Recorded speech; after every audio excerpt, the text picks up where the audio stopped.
Most humans focus on what they do in conversation. And of course, when they compare themselves to others, they say, well, at least I don't do that. But today's author that I'm interviewing is named Nick Cooney, and his recent book is What We Don't Do: Inaction in the Face of Suffering and the Drive to Do More.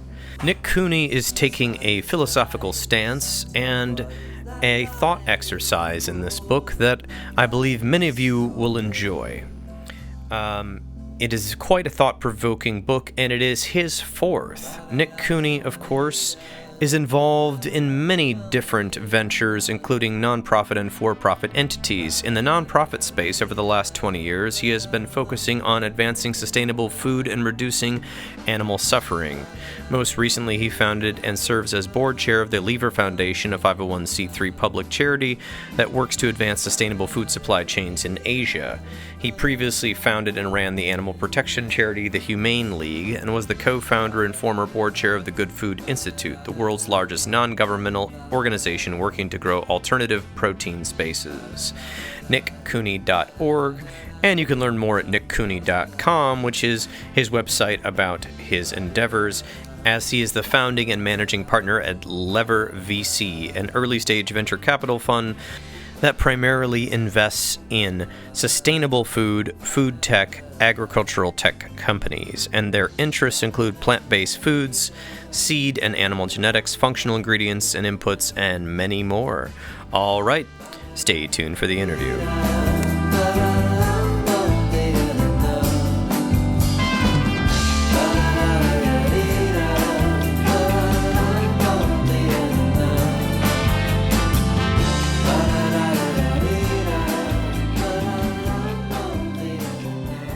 All right, we have our guest, Nick Cooney, the author of What We Don't Do: Inaction in the Face of Suffering and the Drive to Do More, that has just come out on the Regalo Press. All right, welcome, Nick. Thank you, Paul. Appreciate you having me on. Absolutely, my pleasure. I've been reading the book, and I have to say it was interesting. I have a lot of thoughts as a psychotherapist about, different motivations and ideas about this. But essentially, there is this, it's kind of like a lot of people are measured on what they do or what they say they do, but we don't often think about maybe what they aren't doing with their time, kind of like a trade-off. Kind of reminded me of Greg McKeown's work a little bit with the essentialism all about trade-offs. But I'm curious about maybe why you chose to write this book. What was the inspiration for this? Yeah. So the book looks at that question of what we don't do generally from an ethical perspective. It certainly gets into our own psychology and our own lives in different ways. But ultimately, I think it's mostly coming back to the ethics of what we don't do. And the reason I wrote the book is that the impacts of inaction, like the impacts of us not helping others when we have the ability to do so without harm or risk to ourselves, like the impact of that is just so large today for those of us here in the US and in other economically developed countries, that to me, it seems like such an important topic, yet one that, to your point, is virtually never discussed, right? You don't see it in popular media. There is literally no book that's ever been written about this. There's certainly academic papers, blog posts, those sort of things, but literally no full book ever actually written talking about the ethics and impacts of inaction. And so it just seemed like one of those things that it's quite important. This question certainly shapes how I live my own life, how I spend my own time and money and energy. And I felt like it's important enough and consequential enough in the world to deserve a book-length treatment in terms of thinking through, talking through it and its potential implications for our lives. So that was the reason. Yeah, absolutely. And it does have it's sort of a philosophical tone in the way that it's logically discussing the format and not as much emotionally. And you're kind of giving the reader a choice in part of the book. You're like, well, if it doesn't fit with you, then you can leave it, right? This isn't for you. If this is for you, then you might have to actually think about this and try to integrate this into your decision-making. You said here, well, it is a book about what we don't do. It is about the good things that we could be doing but are not. It is a book about our failures to act and the suffering of others will endure as a result. While this was not the case for most of human history, and is still not true for some people today, for you and me, the good things we don't do lead to far more suffering in the world than any directly harmful thing we do. Our biggest ethical failings are the failings of inaction. And then you say it's not supposed to be a downer. We're supposed to look at this on the positive side. And I would say that yeah, let's delve into that. But I have theories, and I usually don't espouse them. But I have a theory about why a lot of us don't take action. But I want to hear about. Let's go for the book first. So there's an example in the beginning. So I'm not spoiling anything. You should really read the book. It's very readable. I read most of it in 2 days. So I mean, it's a good read. It's not hard to read. When you talk about in the 1500s, this guy John Pierre.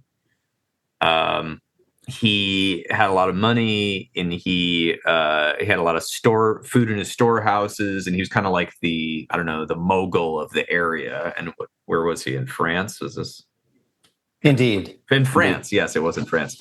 And essentially, there was basically this year of a drought, and a ton of rain wiped out all the crops in 1512, and a bunch of people started basically begging at his door, and he didn't help them. Is that kind of what I'm hearing? Yeah, and it's a fictional anecdote, but trying to get to just to give an example that's removed in space and time from our own lives about the impact of inaction. So indeed, you're right. Right. Wealthy merchant, normal guy, by all external measures, seems like a good person, ethical businessman, nice to his family, supports the local church and artists, friendly to the folks around him, doesn't lie and cheat and steal and things like that. But then, as you were describing, famine hits the town one winter. This, hundreds of years ago. A lot of subsistence farmers living in the community. So there's some weather issues. There's drought. Famine hits the town. He's got folks from the village knocking on his door, asking for food, for support, and he chooses not to help them, even though he certainly has the wealth to help them. And as a result, a couple hundred die over the course of the winter. And then the book says, so imagine it's the funeral for this fellow, and people are talking about him and his life. Mm-hmm. I think for most of us today, looking back on that, we might think he was good in many aspects and most aspects of how he lived his life. But I think most of us would think, that not helping others when they were starving, needing help, and where he could have saved their lives but didn't, that was a black mark in an Right. perhaps otherwise good life. And that's really the impact of inaction that the book is looking at. Again, it's a fictional historical anecdote, but meant to illustrate, and then the book gets into what is the actual what's the similar actual situation for people like you and me today in 2025. Yeah, and I would say it's interesting because, well, I'm just going to jump into it, and then we'll get back to the book and all my quotes. I actually believe that the economic system and the culture in the United States de-incentivizes helping others and giving. And in fact, it's set up so that you can feel like a good person if you're earning a living for yourself or your family around you. And that essentially the incentives are such in business, and business is integrated with your personal life, that we are incentivized against giving and against going out of our way to help others, but yet we can still sort of justify that we're part of the culture and we're a good person. That's my thought. What are your thoughts on that? A little loaded, but I'm just going for it. Well, I would definitely agree with you that the there's no real cultural pressure or incentive to donate, to give of our time or money or energy. Mm-hmm. Indeed, like no one cares. Like no one's going to judge you better or worse if you don't. No one's going to know in the first place. But even if they did know, no one's going to judge you worse. Like your neighbors do not care if you give 0%, 2%, 5%, 20% of your income to charities. If you spend your time volunteering or just doing things that make you happy. So no one cares. There is indeed, no social or cultural pressure to do otherwise. I mean, obviously all of us grow up hearing platitudes around that sort of thing, right? Like you'll see it in inspirational posters and things like that, kids' books, et cetera. It's not like there's nothing out there that provides some encouragement to help others. I mean, there is some of that, and that's great, and we should appreciate that there is some of that out there. But there certainly is no strong cultural pressure to help others in the way there is cultural pressure to do other things like be fashionable and stylish and good looking, like have relatively modern car, house, those sort of things. You're right that is not there in the culture. Yeah, and I mean, yeah, I do. I definitely think that you see the Salvation Army person ringing the bell. There's St. Jude's commercials on television, and these obvious causes and celebrities kind of go at it. But I would say the underlying economic incentive is against that. So I think it's difficult as a person in the United States right now to, especially with a lot of people who are under the bottom 90% of earners. And if you look at the recent stats, most of the spending is being done by the top 10% of earners in the last 2 or 3 years. And the stats of the people under that are very low. And so in a way, it's a very strange pull that, we want the world will be a better place all around if we all gave some, right? If we all gave money or time or help to our neighbor. And yet it's not as celebrated as I think maybe it would be useful, right? And the impacts of that. And then, it's interesting because our culture, in the current United States culture, which was brought over from Europe, has the major religion is Christianity, which you touch on here in the book. Of course, you talk about a lot of these things. You talk about yourself, about how you felt the pressure of I don't want to spend all this money in a dorm when somebody's starving in Africa, basically, was your thought process. Let's talk on that for a second. Yeah. You were young and people thought there was something wrong with you because you didn't want to spend this money on a dorm that you felt was exorbitant when other people don't even have a dollar, for food. Thoughts on that? Yeah. This was the sophomore year, freshman into sophomore year thoughts, as I was like, I guess 19 at the time, probably. Yeah, it was exactly that, right? I mean, a dorm for a semester. And so this is the year 2000, I think I was going into my sophomore year in college. A dorm for one semester, 3.5 months, was something like $2,000, which was a lot of money. I mean, in general, but especially back then and for me at the time. And just knowing that there's literally a billion plus people living on less than that this year, probably several billion at the time, living on less than $2,000 in a year for everything. And I would spend this on 3.5 months of a dorm room when I have other options that really aren't that much worse. So for me, like, what were those other options? I could crash with friends, sleep on their floor. It's not the most convenient. It's, of course, I enjoy having my own bed, but it wasn't the worst thing in the world. So, like, is it really right for me to spend this money in that way when others could use that money much better? Now, it was a very sophomoric attempt at trying to be ethical because I didn't actually do anything to help those who needed it, right? I didn't turn around and take that $2,000 and donate it to folks who were starving. So, it was in hindsight, it was inconsequential. Like it felt like I was doing the right thing, but it didn't actually do any good for the world. But I think if you get past that kind of sophomoric approach to it and think through it more, I think there is very good rationale, logic behind that, right? I mean, it really is the case that every day for most of us, we use our money to have very, very, very small incremental benefits to our own lives, and sometimes use our money in ways that don't actually benefit our own happiness at all, when that same amount of money really can be life or death or extreme suffering or not for others around us. Well, I think the logic holds, right? And I think as a young person, you were attempting to sort of reconcile your level of, I guess, wealth in the United States. We have a lot of wealth here. And how do I be congruent with that? And you're right. And so that's an interesting premise. And so it's like, yeah, I didn't feel right about that.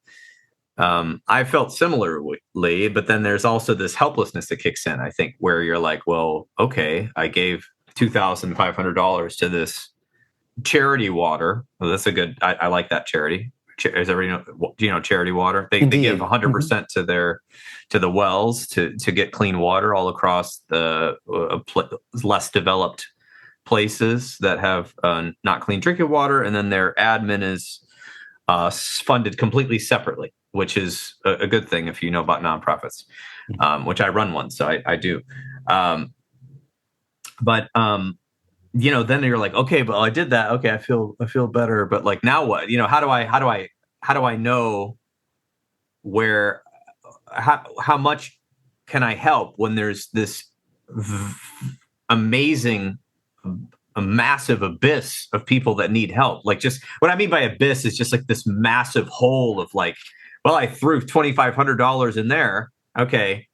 Well, that helps some people. Okay. But then there's like more and more and more. And so, especially being a person who, in psychology, you want to care about other people. At the same time, you want to have boundaries, right? You want to be able to make sure that you're not being harmed, but where's the line there, right? For everybody, it's a little bit different.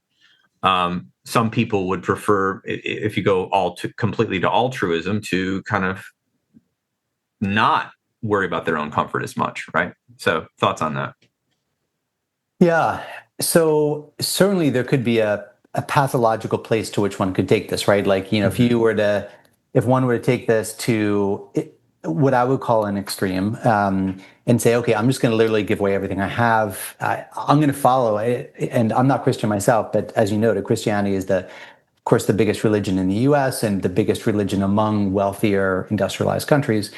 So let's say one were to follow the directive that Jesus gives in the Bible of, take all you have and give to the poor, and that's how you get into heaven. And I would give away all my money, give away my thing, all my possessions, help the poor. Like there could be, one could do that, and it could be coming from some sort of, I think, pathological condition, or just a concern that's more focused on personal purity and how one feels internally than actually our impact on the world around us, right? So I think there's some level there, and I think that would be bad. I think to do that would be negative, because if we put ourselves in that position, we might do something good in the moment, it might feel good, but we're not setting ourselves up to do the most good for others in the long term, right? So I think it's possible to take anything into a pathological direction. Same for anything, right? You could overexercise to a point that it is like there's actually something wrong going on. So we're not talking about that. We're talking about the level before that is strong commitment, like really putting your time and effort and energy into something in a good way. So think, and I use later in the book the example of Tom Brady from football. So widely considered one of the best quarterbacks, but also widely known for really optimizing his life around trying to be the best football player he can be. How he sleeps, eats, exercises, all those sort of things, how he spends his time. That is, I think, is a good model for those of us who want to do more good in the world. And that's different from somebody that just can't stop running and it's pathological, right? So yeah, there's always too much of an extreme one could take oneself to, and that's not what we're talking about here. We're talking about taking this notion, this reality that giving more of our time, giving more of our money, giving more of our energy, and putting those things towards causes, efforts, activities that save the lives of others, that significantly reduce the lives of others, putting much more of it in that direction because of that positive impact it can have. And then in terms of what that does for us in our own life, I think it's just one of those really interesting things where I use the analogy of the French fry versus broccoli problem in the book, where, oh, right. Yeah, if you sit down to eat and there's two things on the table, French fries and broccoli, like most of our instincts is to grab the French fries, right? Like they're probably gonna taste better. And in our short-term want is that, right? We crave salt, we crave fat, so we reach for the French fries. But if we think about our long-term desires, like to live a longer life, to live a healthier, vibrant life, especially in our older years, then broccoli is what we would want to choose at least 8, 9 times out of 10. Maybe not 10 out of 10, but most of the time. And if we do that 8, 9 times out of 10, eventually over time, from force of habit, we start to really like the broccoli. Same like we like to start to really like exercising once we do that regularly and so forth. And I think the same thing applies here. I mean, from my own experience, it does. And I think from the experience of others I know, that giving more money to really impactful charities, giving more of our time and energy to thinking about how we can have a greater impact for those in need. Usually it doesn't feel great to start. Or maybe, volunteer for an hour feels great. Start doing it more regularly, it feels a little bit like a burden. at the start. But once you develop that habit, that muscle, it changes and it starts to be neutral to actually enjoyable most of the time, just like so many other things. So like when we're balancing this impact for positive impact for others versus our own personal happiness, in most cases, it's not the trade-off that it might appear to be. First couple weeks, months might feel that way, but once you get used to it, I think it's one of those things that can actually add to one's happiness and well-being because you get used to it, and we're fairly neuroplastic creatures. But B, also once we get into it, we realize that we're actually spending our time, our money, our energy, our resources in line with what's really important to us, important on a deeper level, like a deeper level than just, I'd love to go eat a nice meal tonight or something like that. Yeah, that's excellent way of integrating the concept. And yeah, you covered Christianity, multiple very direct directives from Jesus to people he was talking to, like sell all you have, distribute to the poor, you'll find your treasure in heaven, come follow me. And the guy was sorrowful because he was very rich. And then this other part where it was like, the God is deciding who is good or bad, and the king will say to those, the king, I was hungry and you gave me something to eat. I was thirsty and you gave me something to drink. That's how I'm going to recognize you. I was a stranger and you invited me in. I needed clothes and you clothed me. I was sick and you looked after me. I was in prison. You came to visit me. Right.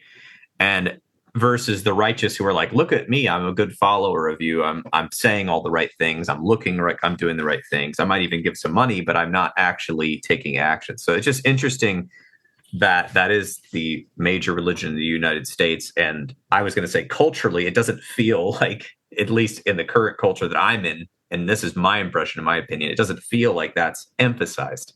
It feels like you got to earn it, right? We got to earn our way. It's all about this individualism, instead of collectivism. We don't see each other as similar. And this is a projection, but I'm just sort of pointing that out. So, but I did like this idea I liked all the ideas, but page 17, the central question of utilitarian approach to ethics is this: how can we reduce the most hardship and increase the most well-being in the world around us? And I really wonder about, I think as people, if we think about what's good for all of us, that helps all of us. Even if you end up helping somebody in your neighborhood or helping a local charity, the benefits won't be necessarily some sort of accolades or money that you might get from a job or a sports contest or something like that. But if corporations, if powerful people and lead by example, and then the rest of us are trying to think about things utilitarianly, like how can we put our effort, what we aren't doing, towards people or organizations that can help others around us change their lives, our society could possibly transform a little bit. I'm not sure what your thoughts are on that. Absolutely. I think more modeling of the behavior, not just of doing something that looks good publicly, mm-hmm. but doing something that involves giving a lot of oneself and one's resources to things that really do move the needle significantly, that are very high impact and highly efficient impact, right? Like high impact per dollar. Having more folks model that would be, I think, lead to some really great outcomes, because we certainly are, species that learn by copying, right? We see what others are doing, and then we copy the things that we like or resonate for one reason or another. And so I think if there were more cultural models of exactly that yes, we'd definitely be in a better place, moving in a better direction. Yeah. And I want to talk about the evaluation portion, which I think was interesting, because this isn't necessarily a self-help book. I think it's more of a philosophy book. You have the 4 boxes: the bad things we do, the good things we do, the bad things we don't do, and the good things we don't do. And I thought that was pretty fun to look at, because the bad things we do, I mean, we can kind of look at those, but a lot of people, we don't want to see some of the things we do in a bad light. We want to sort of put a sheen on them or rationalize those behaviors or those choices. So, but if we know we're doing something bad in our heart, there'd be a shorter list, hopefully, right? Good things we do, we can't wait to make a long list for that, right? And all of us think about the good things we are doing or have done and typically feel the warm glow of satisfaction from having done them. And we can improve on this area pretty easily because it's like pretty direct, right? Bad things we don't do. This is kind of, you can maybe say your summary on this, but I think it's something that you said like hinges a lot. People kind of find it on personal identity, right? Like they kind of look at all these things. I'm not, I'm recycling. I'm, taking the bus sometimes. I'm, you know, uh, making sure that I'm not cheating on my partner. I'm trying to buy fair trade coffee, these sort of ideas, right? Or I'm defending the democracy or whatever. That one is interesting because it feels like something people really like to focus on. Like, look what I'm not doing. At least I'm not like that, right? What are your thoughts on that before we get to the fourth box? Yeah, I think it's good not to do bad things, right? So I think Right. that is good. But yeah, to your point, and the book makes the case that I think it's easy for certain folks to have their identity wrapped up in that, and their main focus is those sort of things. Yeah, and it can while those it's helpful to avoid doing things that are particularly harmful. If we focus too much on that, we might miss the fact that, okay, like while we were worrying about not causing very small harms over here, we miss the fact that we could take our time and our energy and do massive goods over there. And Mm. that's really where the bulk of our impact, where the impact of our lives on the world around us is going to happen. Yeah, the fourth box, good things we don't do, is something we probably only thought about very occasionally. We might have turned down a request for a donation from charity, whose work we like, not made time to visit an elderly relative, or forgotten to phone a friend who's going through a difficult period, and felt a small pang of remorse for our inaction, or for our inaction. But few of us have thought very thoroughly or frequently about the fourth box. I would agree with that. I think, I'll just bring myself into this. I was raised religiously, and so they were always talking about what we should be doing to help other people, right? So that kind of got ingrained in me, and it was just sort of something I was doing because my mother had a sort of obsession with helping people, like because I think people had helped her, and so she was just like, oh, I found I found this family and they're really poor, so I'm gonna bring them food like every week. Just like they didn't ask, she just would do it, right? And she was just like, oh, I found this thing at a store on sale, so I had extra money, so I bought it and I'm giving it to so and so. This is just like how I grew up. So for me, I always, to a fault, probably helped people to a fault, almost almost endangering myself in some of my days. Now I've tried to balance my life with helping and creating value and helping others in a way that is more balanced and healthy. And thus my career as a therapist and, running a healthcare clinic and all of that, and starting a nonprofit, which I think can help people. But I don't think that I'm normal. I don't think I'm normal, that I have this preoccupation with what I could be doing with my time. Like when I meet other people, that this is the last thing on their mind. They're thinking, when is my next vacation? How come I haven't won the lottery? My house is too small. My apartment sucks. I need this. I need that. I need a new car. This is it. It seems countercultural to where my experience in the United States growing up here. I don't know what your thoughts are on that. Totally agree. And interesting that is something you think about a lot as well, because for me, certainly that's a very constant, ongoing, or daily at least, thought process of how could I be smarter, more efficient at reducing the suffering of others in the world that really need that support. I think there's many reasons for it. I mean, I totally agree with you that there's like that ethic is not a common one in our culture. But I think it's also not a common one in essentially nearly any human culture. And I think there's reasons for that, right? If we look back evolutionarily, our brains are the way they are. Our brains were not crafted from clay to be the most ethically consistent, logically consistent, altruistic, compassionate beings that we could be. No, our brains, our hardwiring evolved because it was the hardwiring that helped a simian species survive in pre-industrial environment, right? Like it helped our simian ancestors and our human ancestors survive in small bands on the savannah. And so that's what we were hardwired for survival in those conditions, living in small bands, having few resources, being out in the wild in the way that they were. Our brains were evolved to survive there. And therefore, they're not wired to be the most ethically consistent or compassionate, altruistic people. And so I think there definitely is these evolutionary ingrained tendencies that we have to kind of think through and work against, right? Like that tendency to hoard resources. Clearly, that is just an ingrained thing that came from that helped survival in the past, but we don't really need today. Fear of strangers, fear of others who are different from us, who are far from us, that helped our survival in the past as a species, but today is not helpful, can actually be harmful, and certainly can get in the way of us doing a lot of good. So I do think that part of the biggest part of the reason for this is just that evolutionary baggage, you could call it, today that we live with. And so we do need to think through it, kind of reason our way through it, cultivate new habits, realize that things are very different today than they were 20,000 years ago.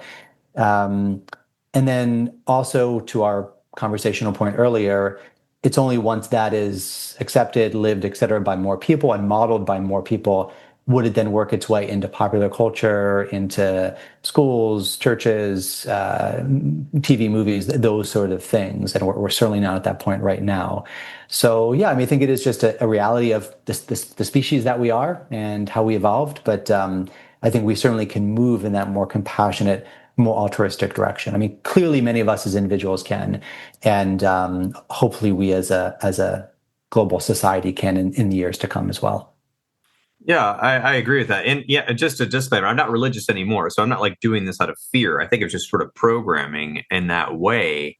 But I do agree that, obviously I studied the nervous system and whatnot. And it was clearly we've evolved to kind of protect ourselves and defend and take and hoard and make sure we don't starve. But it's kind of like my partner used this analogy about like if you grew up in a place where your house was always cold, you'd always be wearing a winter coat around the house.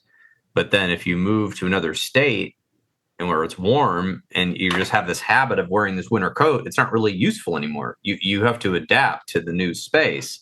And I do think that humans have done some adapting. That is why we're here. But right now we're in a major problematic polycrisis that we can see. I mean, we've probably always been in polycrisis, but now we have the ability to see it with the internet and all the new technology. We can sort of see what's happening in real time with data and with people's self-reports and with incident reports. And we have more data than we've ever had. And we can see the disparities and the problems, but there doesn't seem to be leadership. And I have theories about that, because if for me in my psychology, I need to have power and I need to be in charge and I need to be a leader, this often doesn't lend to a utilitarian or sort of altruistic personality. This leads to like a leader who wants to have some sort of power or accolades in terms of some sort of trying to make meaning out of that, right? Where I'm the boss, I'm helping you. I'm the parent, I'm the father, the mother, whatever you want to call it. But if we don't have a government or business leaders who are trying to think about utilitarianism, we're going to have what we're having right now, which is, I don't know, last week, this Acrisure just laid off 400 people, which is a major U.S. firm, because they said all the jobs are going to AI, which means that they're just going to use electricity from the grid and water from wherever and replace 400 workers who now have to go find new work, which maybe not be a big drop in the bucket, but eventually, if we're trying to automate every job, what happens to people that need a job? Because our whole society is built around capitalism, that you have to work to make money so that you can have food and shelter. And if the robots are doing it all, I'm not trying to go that far, but I really think that's where a lot of big business leaders would like it to go. they could just keep all the cash, kind of make a little walled off area for themselves. That the incentive is to make more profit. That eventually is going to run up against, I think, the ability for humans to have food, clothing, and shelter pretty soon. It's already run up against it in other countries, but I think we're getting to a extreme area right now. I don't know what your thoughts are on that. I mean, certainly not a topic that I am an expert in, but Sure. I think it's an interesting one. So, let me give you the devil's advocate argument to what you're saying there. I think it would be that there can be other benefit, like even if the reason for doing that might be by the business leaders who are doing it is short-term profit motive or long-term profit motive. I think there can be, like the devil's advocate argument would be that there can be other longer-term benefits as well, and that anytime you can increase efficiency, generally speaking, I mean, obviously there can be big caveats and asterisks here and counterexamples, but generally speaking, when we become more efficient technologically, where we can produce more with less, accomplish more with less energy, cost, time, et cetera, it in the long run is good, generally speaking, good for society, as long as there is some redistributing of wealth through taxation and social services and those sort of things. So yeah, in a world where you could have 500 people or 300 people doing the same work and producing the same outcome, in the short term, there's a harm in having 300 instead of 500. But in the long term, when that's replicated across country or world, probably in the long term, it creates better conditions on average overall, even though there's a rockier period. I would say that might be the counter argument. But again, we're getting into territory that I'm definitely not an expert in. And I think that the general point you're making of we need to think about the downsides, even the short-term harms, even if they're not long-term harms of these changes. I mean, I think we're exactly on the same page there, right? That we don't want to throw people under the bus, and we don't want to see significant suffering in the short term, even as things move in perhaps a better direction from a long-term trajectory, a long-term vantage point. Well, yeah, I mean, in a utopian novel of science fiction, the robots do all the jobs, and people all are given housing and food by some sort of utilitarian altruistic government or something, you know what I mean? Like, but that sounds like something Americans are afraid of in a way. So, I mean, I get what you're saying. I just am thinking like, can this thinking get into leadership that's concerned with their property, with their business, with their profits? I think that's where it rubs against it. Yeah. Like you said here, we're the wealthiest nation, United States, per capita, and also have above average rate of charitable giving. Contributions average just 3% of annual income. That's what you said. Yeah. And interestingly, let's project ourselves in the future. Let me give you a hypothetical scenario. Right. 50 years in the future, the average American is 10 times wealthier, adjusted for inflation, all that.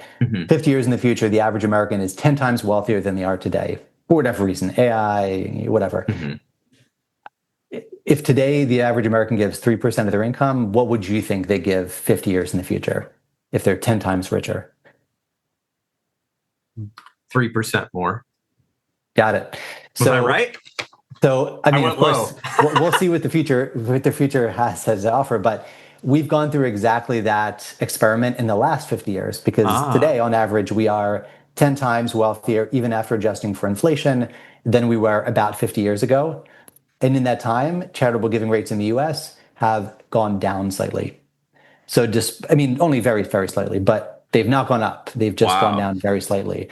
And so despite this explosion in wealth, where we are in obviously one of the most wealthy countries in the world, in the time period in human history where there's by far the most explosion of wealth, we have not increased our charitableness whatsoever from a percentage basis, which I think speaks to the fact that it's not that we can't give more. Like, clearly we could give a lot more. It is a psychological, philosophical, cultural, ethical thing that's at stake. There's not a practical barrier for some of us, for some people, of course. Yeah. But for many of us, there's not practical barriers to giving a lot more of our time and money and energy. It's purely, volition, psychology, culture, et cetera. Oh, yeah. It's interesting. Culture, just for fun, because I've got so much more of your book I want to discuss. I don't want to give away the whole book, but I want to point out something that I don't know if you've seen this, but there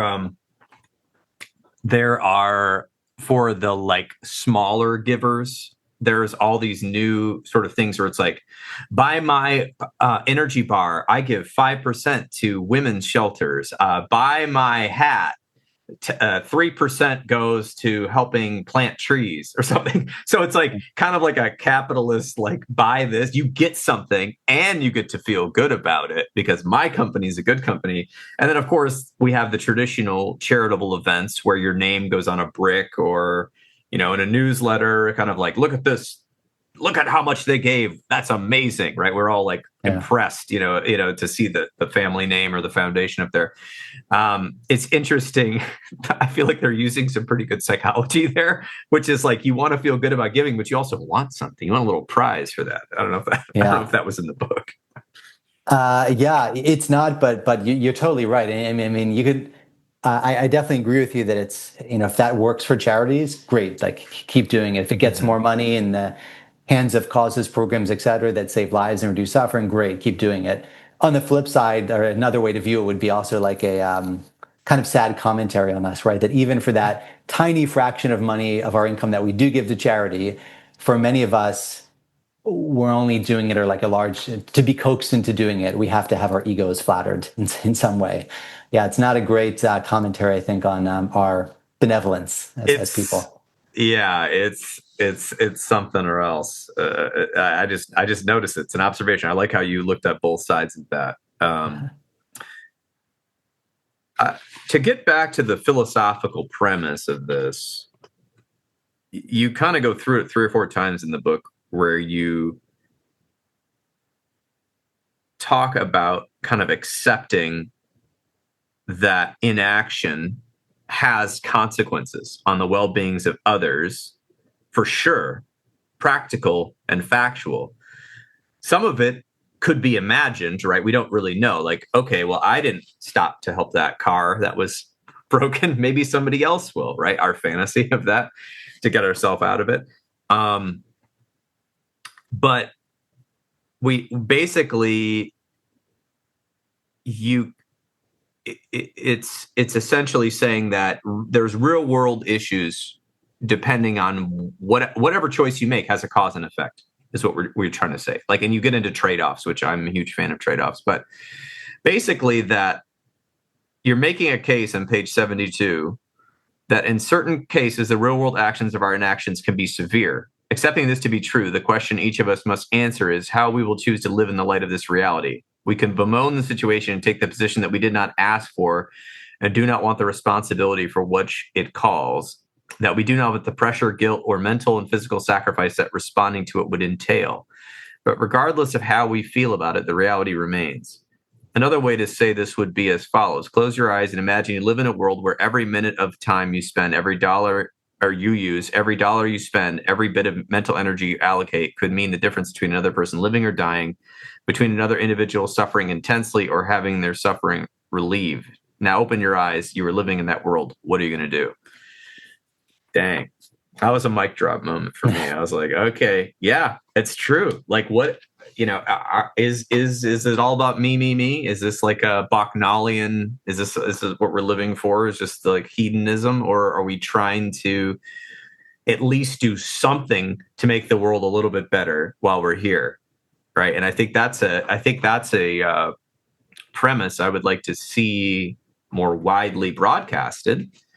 Again, within reason. That's why I said the abyss, because I was like, it feels like it's a never-ending hole. And I hear this from people in the mental health field where they feel like I can't even bring myself to donate or do anything because all I'm doing all day for my job is trying to help people, and I'm overwhelmed by that. And then I'm angry that other people aren't helping who have, you know, they work at some, you know, cushy email job, you know, and they're not doing it. They're just worrying about their next golf fundraiser for somebody's boat, you know. So it's like they get angry, they feel upset, then they feel torn because they want to help, and and eventually I just say, just pick something. You start with 1 hour a month.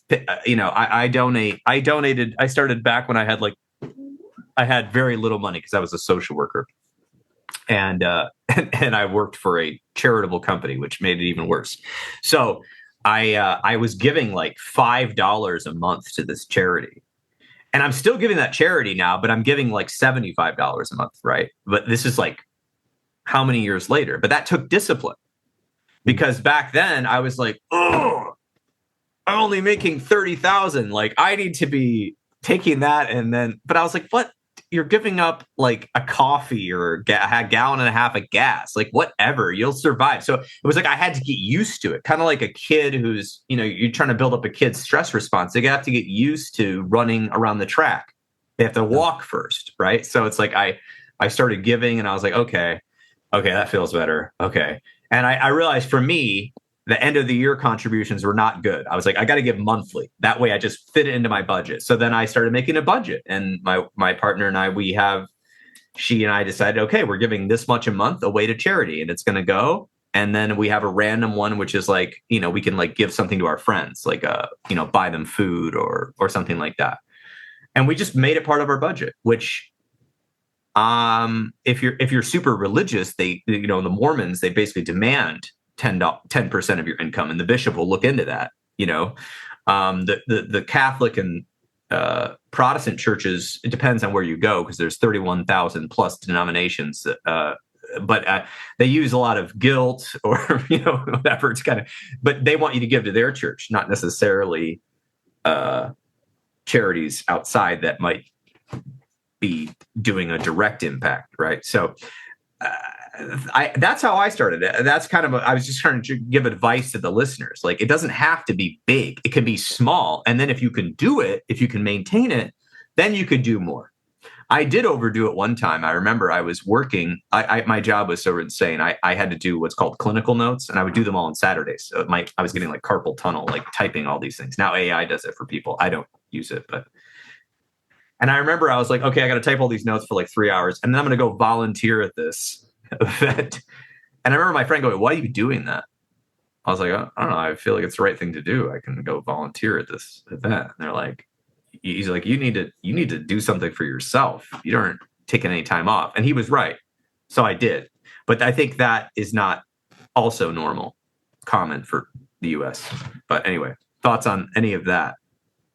Yeah, all of that resonates. One additional thing that it makes me think of that the book goes into is, so we were talking earlier about how giving more, doing more to help others can initially might feel like it will be unpleasant, but once you get used to it, it feels either neutral or positive.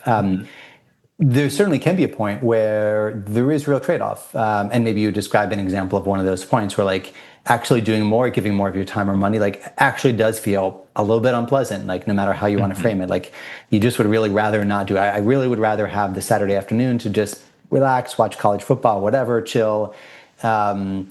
And yeah, I really would rather not spend it volunteering or whatever that has a really good positive impact. I think one thing I keep in mind in those situations, one thing the book goes into is, the reality is today there are, just in the US, let alone the rest of the world, millions of people making much more significant sacrifices of their time and their energy for things that are far less important. So, for example, think about elite athletes at any level, right? The number of work hours they put in, what they put their bodies through, just to be a slightly faster runner or a slightly better hitter of baseballs or whatever. Think of the hours of investment bankers or surgeons or many others in the medical profession, where they will put in really significant numbers of hours, certainly beyond what's enjoyable for them personally. And they will put that in some cases, both to help others, like in the case of a doctor, or in others, just to make more money. And if we think more broadly in other parts of the world, the number of parents who will do very unpleasant jobs, factory jobs, mining jobs, things like that are really unenjoyable, but they do it not just so they survive, but so that their kids can go to school, could go to college, could have a better future. There's just so many people in the world sacrificing so much more, in some cases for also like very good altruistic reasons, in other cases for trivial reasons, like again in the sports example. And so I think like I sometimes will think to myself, okay, if that investment banker is willing to work that many hours a week just to make more money, I should probably be able to put in, roughly the same amount or nearly as much when the thing that's on the line is lives that could be saved, suffering that could be happening or not happening, et cetera. So I think that perspective can be helpful, because so often I think our judgment about our current situation and our happiness level is obviously heavily filtered by our thoughts about the situation and the perspective we're taking. So I think taking that perspective and thinking about what others are doing, how much others are sacrificing for far less important things, can be good motivational fuel for being willing to give more ourselves and embrace a bit of discomfort. I mean, it can be good. It can be character building, yeah, and it also can do a lot of good for the world around us, for sure. Yeah, and I think that's very important. And I'm not sure how much you covered in it, but I do know that there are many studies of benefits of helping others and how that actually helps people's mental health, which then translate to physical health, because it's a two-way street. Not that you're going to be like cured of something, but you're going to feel possibly better, right? So the idea is that, what are your thoughts on people actually okay, so everyone's obsessed with self-care. Let's go get an Erewhon smoothie for $25 that Billy Corgan said to buy, or whatever, or Haley Bieber or whatever. And we should just do this like self-care. Okay, good. You should do self-care, but to what end? If you keep doing self-care, all about me, the psychological evidence is eventually you feel empty and horrible and awful, right? So essentially, from the studies, look it up. I don't have time to quote them all, but when people actually give to someone or something, or help a child or a little animal, or I don't know, maybe even, it depends on your skill level. Helping an older person or setting up something to essentially help others on a larger scale, people feel psychologically better. Thoughts on that?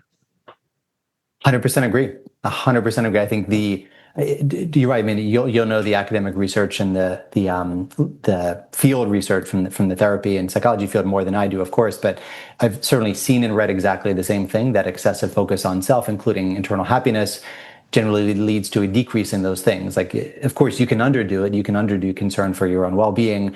But certainly today, for many people, it seems like the problem is it's way too far in the opposite direction of too much focus on self. And not only can that be bad for the world around us, but yeah, it can also, on average, is worse for you yourself if you're focusing too much on that.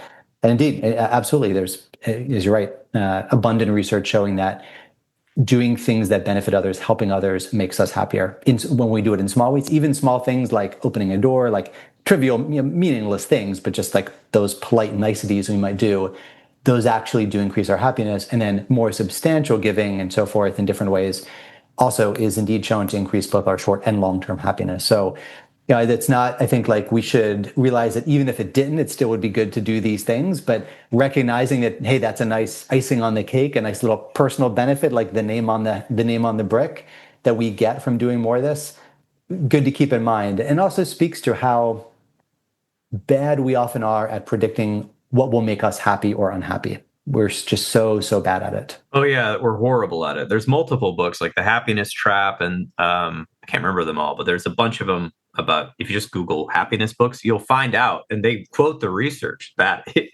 pursuing happiness to your own pleasure too much makes you miserable and want to do drugs or something. I mean, you can see the studies, but essentially, yeah. So that, for me, that's, since this a little bit of psychology, philosophy, I mean, I think that's, for me, I feel like that's an important piece. However, if you just are a person who wants to do something and you feel powerless in the wake of large global powers and businesses and people doing things, and you feel like you're feeling hopeless, usually, or helpless, I always say, start locally. Find something in your community that needs doing. Every place is looking for volunteers. The Red Cross is always looking for people to donate blood. There are kids that need to be read to at elementary schools all across the United States that don't have parents that have books in the home. And you could volunteer to read to them.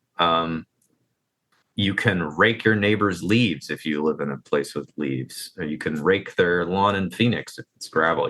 Like there's so many things you can do that that can make the world a better place if everybody, if you take action, right? Essentially, is what we're not doing. But again, if you really want to get involved, there's plenty of charities that are making a massive impact. You just have to research them, because not all charities are created equally. Not all nonprofits are created equally, because they're created by people. And I know that from experience. So, that's something so that's kind of my piece of advice there. But what would be something you want to tell the listener, Nick? Yeah, well, I mean, to build on that point you made, indeed, very dramatically different outcomes from different charitable efforts, different uses of our time, money, energy.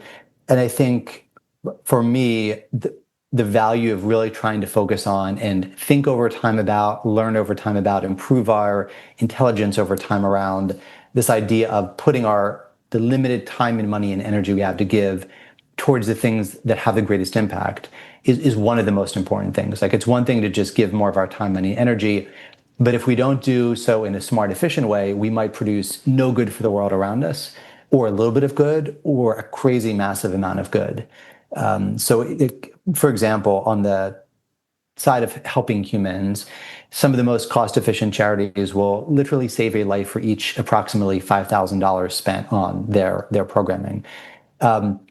That means that many of us who are in sort of a middle-class salary and give like a bit of that salary could, per year or maybe per 2 years or something like that, like literally save the life of somebody else, and then just repeat that for the next year, the next year, the next year.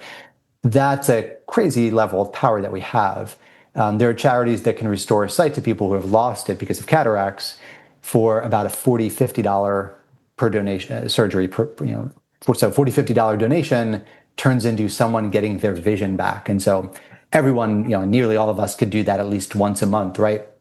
So thinking about that power we have, I personally do a lot of donating to animal protection causes because of the level of suffering that animals endure, especially on farms, and the cost efficiency with which we can prevent or reduce that suffering, where the particularly efficient animal protection charities literally can save an animal's life or spare an animal from lifelong suffering for less than $1. So if we have a cat or dog at home that we love, hey, you donate $1,000 a year to a really efficient charity, and you can spare a couple thousand animals just as smart, sensitive, et cetera, as your cat or dog from a lifetime of just abject misery or from being killed, period. So like this ability we have to impact so many other lives through so much suffering, it is sitting there waiting, but there's kind of two things we need to do to carry that out. One, give more of our money, time, and energy, but then two, give very, very smartly of it. And it's a learning process, right? It's not something you learn overnight, but having that goal of, okay, I'm going to try to do whatever I have to donate, if it's $100 a year, $1,000 a year, $50,000 a year, whatever it is, same for time, same for energy. I'm going to try to figure out how to get the most out of that. The most out of it this month, and a little more next month, and a little more the following month. That's just such an important piece of it. And in addition to the huge amount of good that mentality can do for the world around us, $1,000 sparing thousands of animals or giving dozens of people their sight back, as opposed to doing a small amount of good, that's great for the world around us. But also, I think in terms of our own selves, it can give us more of a sense of agency and power to create good outcomes in the world, where, sure, there's tons of things going on negative. There always were, there always will be.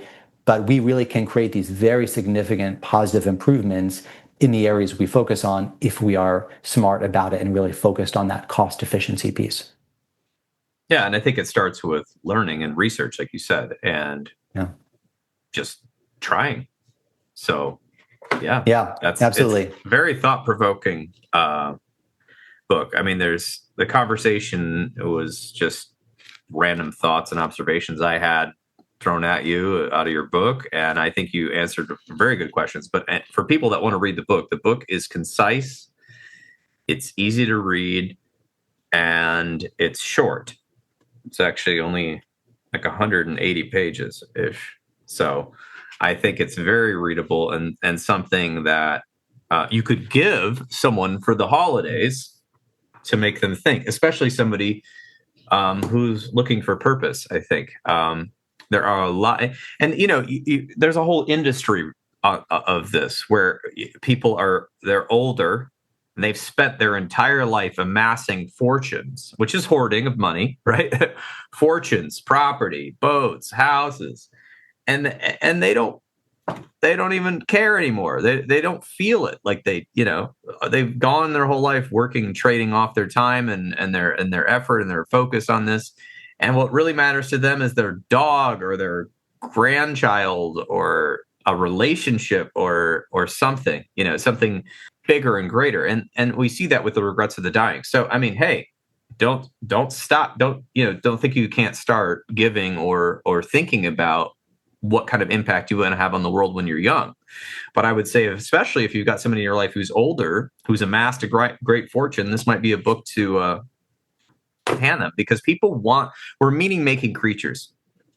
And if your money isn't making meaning for you, then it's meaningless, because at the end, you can't take it with you. As far as I know, I haven't really, but from all the graveyards I've been to, you can take it with you in the dirt, but I don't really think you realize that it's there. So, and if there's an afterlife, I don't think they take I don't think there's an ATM there. So anyway, those are my thoughts on that. So yeah, appreciate that. Any last comments? Where can you get this book? Can you get this book everywhere? Yeah, you can get it everywhere, at least everywhere online. So Amazon, of course, BarnesandNoble.com. It's on this audiobook on iTunes, Spotify. Yeah, all the places you would expect. Audiobook. Nice. Mm-hmm. Okay, cool. Well, the links will be in the show notes. And yeah, get out there and do something, everyone. So thanks so much, Nick, for being here. Thanks, Paul. Appreciate the great conversation. Wonderful. Thank you.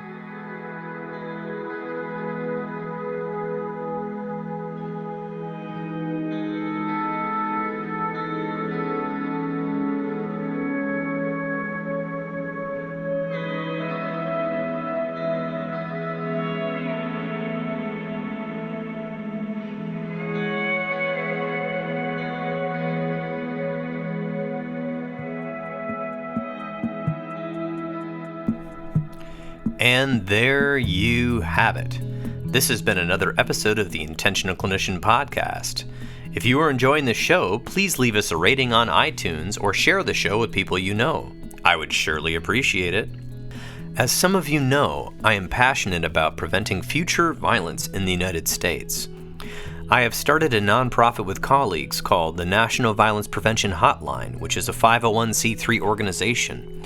We are endeavoring to gain funding and collaborators and volunteers so that we can start a 24/7 hotline and chat line to reach potential perpetrators before they may act violently. It is a bold effort to curb violence and save innocent lives by working to connect with potential offenders while they are in the planning stages of violence, help to de-escalate them, and provide resources so that they can get appropriate professional help. The National Violence Prevention Hotline is looking to open up a conversation about violence in society, the causes, and the solutions. You can learn more by visiting our website at violencepreventionhotline.org. You can get involved by writing your congressperson from our website, sharing it with your network, or even donating to the cause. If you are looking for an EMDR International Association consultant, I am a consultant and I can help provide 20 hours that you need to become EMDRIA certified. Just check out the show notes and send me a message and see if we're a good fit to work together. If you are in need of counseling, do not hesitate to make an appointment with a local counselor in your area. You can also make an appointment with the excellent clinicians at Health for Life Counseling in Grand Rapids as part of the Trauma Informed Counseling Center of Grand Rapids by visiting www.healthforlifegr.com. And if you are in the state of Michigan, you can also schedule a telehealth appointment. The recording you just listened to consists of the personal opinions of Paul Krauss and his guest, and while these are based upon the literature they have read and the experience in their respective fields, the information on this podcast should not be viewed or thought of as the definitive opinion on any subject. Listening to this podcast is not a substitute for treatment. If you're in a crisis, please call 911 or the National Crisis Line at 988. Support your local bookstore by shopping at bookshop.org. That's www.bookshop.org. It donates a percentage of sales to local bookstores all across the United States, which I think gives character to our cities and a place to hang out and a place to explore. You can order from the comfort of your own home online while supporting businesses near you. If you are a therapist and you are not involved in your local counseling or therapist or social work organization, please get involved to at least pay dues so that we can have lobbyists help keep mental health care accessible at the government level, and also expanding into schools and other places that need it. And also, if you didn't know, counseling organizations and professional organizations are working to keep us from becoming gig workers for a lot of large corporations who are coming in and trying to buy up local counseling agencies or basically pay you what they pay for people to deliver food to your house. So, get involved. Until next time on The Intentional Clinician, I wish you all a safe and peaceful week.